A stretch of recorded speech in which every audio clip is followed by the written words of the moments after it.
ও আচ্ছা, কিন্তু আমি তো সেটা মেনে নিতে পারবো না। আমাকে পড়াতে হলে অবশ্যই আমার দিকে তাকাতে হবে। তাকান বলছি। আরে কি ব্যাপার, আপনি আমার গায়ে হাত দিয়ে কথা বলছেন কেন? কেন, গায়ে হাত দিলে প্রবলেম বুঝি? আরে কি ব্যাপার হুজুর, আপনি এমন কেন করছেন? আমার দিকে তাকান। বলছেন? মা, মা, বাবা, বাঁচাও আমাকে। আরে মা, আস্তাগফিরুল্লাহ আস্তাগফিরুল্লাহ।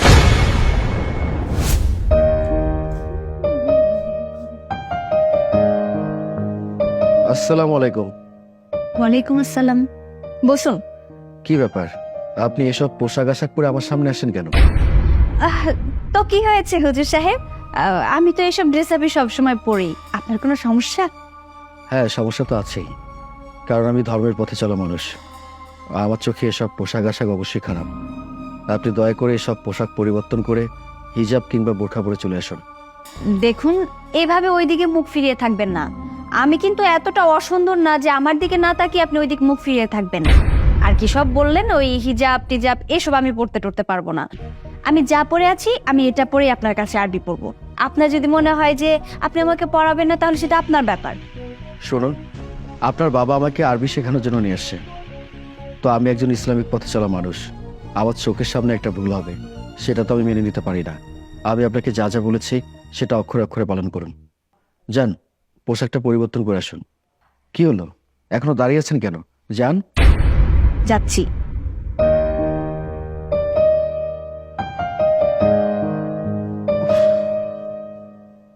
আস্তাগফিরুল্লাহ, আস্তাগফিরুল্লাহ, আস্তাগফিরুল্লাহ।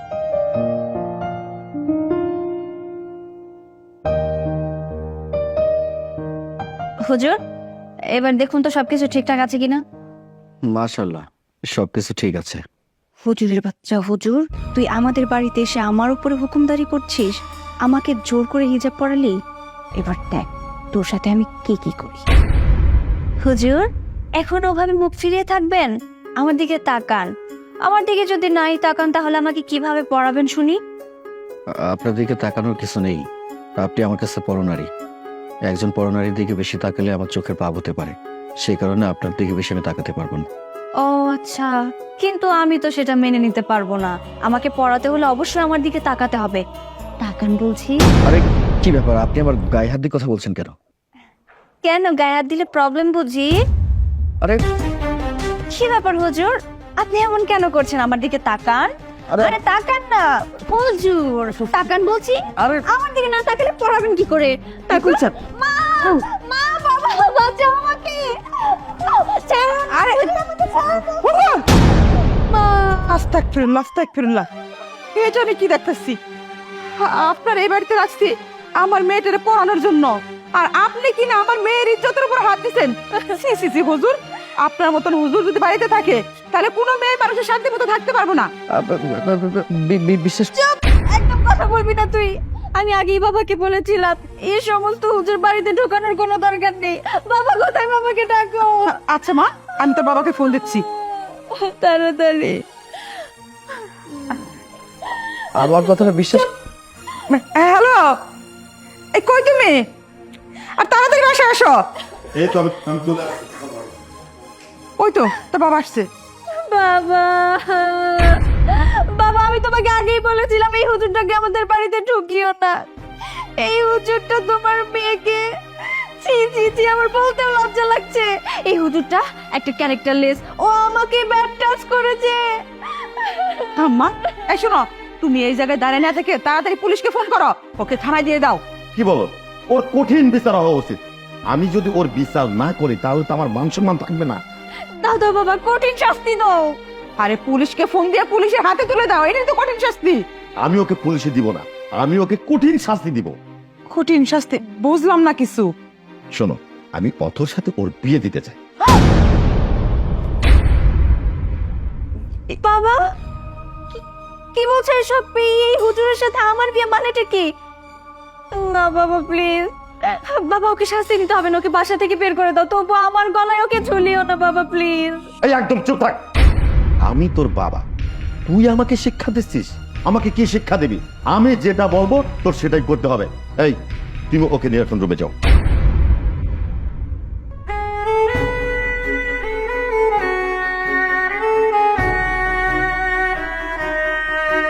বাবা সাগর, আমি তোমার বিষয়ে জেনে বুঝেই কিন্তু আমি তোমাকে আমার বাড়িতে নিয়ে এসেছি।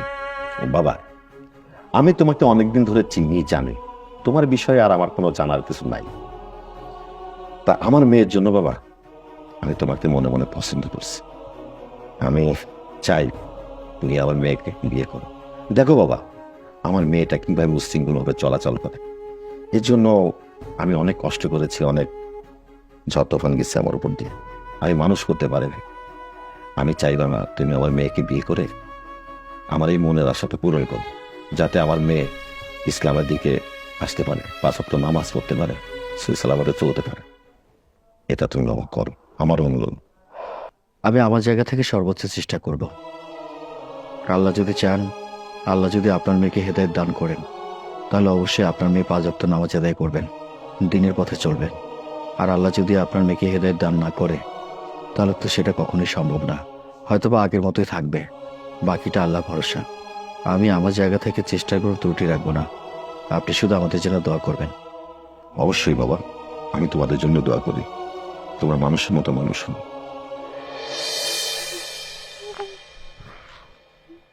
দাঁড়ান, কোথায় যাচ্ছেন? বাইরে যাচ্ছি। আপনি বাইরে যান, তাতে কোনো সমস্যা নেই, কিন্তু এসব পোশাক আশাক পরে আপনি বাইরে যেতে পারবেন না। মানে? মানে এটা খুব সহজ। আপনি আমার বিবাহিত স্ত্রী, আপনি আমার পারমিশন ছাড়া বাইরে যেতে পারেন না। আমি আপনাকে বাইরে যাওয়ার পারমিশন দিয়েছি, কিন্তু এসব পোশাক আশাক পরে নয়। আপনি বোরখা পরে তারপরে বাইরে যাবেন। কি পরবো? বোরখা? তাও কি না আমি? শুনুন, আপনি আমার হাজবেন্ড, ঠিক আছে, এই পর্যন্ত সীমাবদ্ধ থাকুক না। বিয়ের পর থেকে আমি আপনাকে ভালোবেসেছি কখনো? নাকি আমি স্বামীর অধিকারটা আপনাকে দিয়েছি? কখনোই দেইনি, আর দেবও না, কারণ আমি আপনাকে ভালোবাসি না।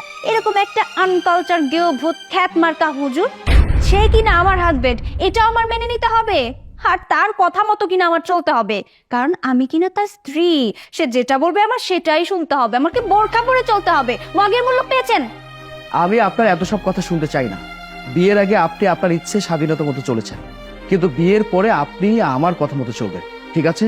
আমি এতক্ষণ আপনাকে যা যা বলেছি সেগুলো অক্ষরে অক্ষরে পালন করবেন। বললাম তো শুনতে পারবো না। আমি আমার ইচ্ছা মতো চলবো। আমি আমার বাবার কথা রাখার জন্য আপনাকে বিয়ে করেছি, কিন্তু তাই বলে এই নয় যে আমি আমার ইচ্ছা স্বাধীনতা বেঁচে খেয়েছি। আমি আমার মন মতো চলবো, এটাই আমার শেষ কথা। কথাটা যেন মনে থাকে।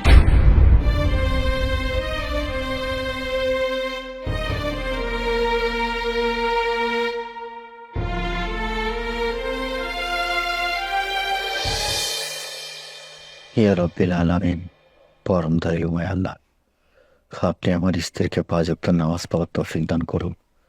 আমার স্ত্রী যেন ভালো মানুষ হয়, দিনের পথে চলে, আপনার পথে চলে। আমার স্ত্রীকে দিনের পথে আনার তৌফিক দান করুন। আমার স্ত্রীকে ইসলামের পথে আনার তৌফিক দান করুন। আমার স্ত্রীকে আপনার পথে আনার তৌফিক দান করুন।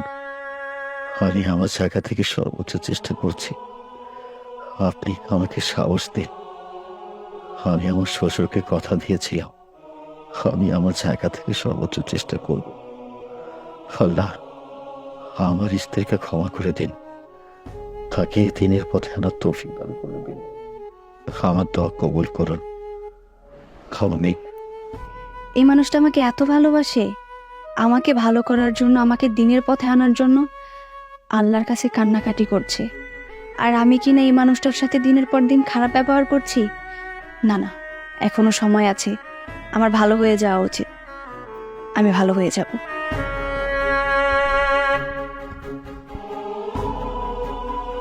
শুনুন, আই এম সরি। আসলে আমি এখন বুঝতে পারছি যে আপনি আমাকে কতটা ভালোবাসেন, আমাকে নিয়ে আপনার কতটা চিন্তা। সবসময় আপনার মাথায় এইসবই ঘুরঘুর করে। আপনি আমাকে কিভাবে দিনের পথে আনবেন, কিভাবে আমি এইসব থেকে মুক্তি পাবো, আমি ভালো হয়ে চলবো। আর আপনি তো আমার বাবাকে কথা দিয়েছেন যে তার মেয়েকে আপনি শুধরে দিবেন, ভালো করবেন। আপনার কথা আপনি রাখতে পারবেন, কারণ আমি নিজেকে প্রতিজ্ঞা করেছি আজকের পর থেকে আমি ভালো হয়ে যাব। আর এই যেসব ড্রেস আপ দেখছেন, এই ড্রেস আপ আর পরবো না, কোনো পার্টিতে যাব না, বাইরেও যাব না। যেহেতু আমি আপনার স্ত্রী, একজন ভালো স্ত্রী হয়ে আপনার বাড়িতে সংসার করব।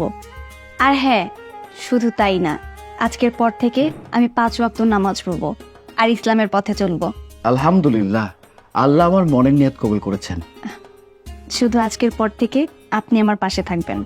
ইনশাল্লাহ।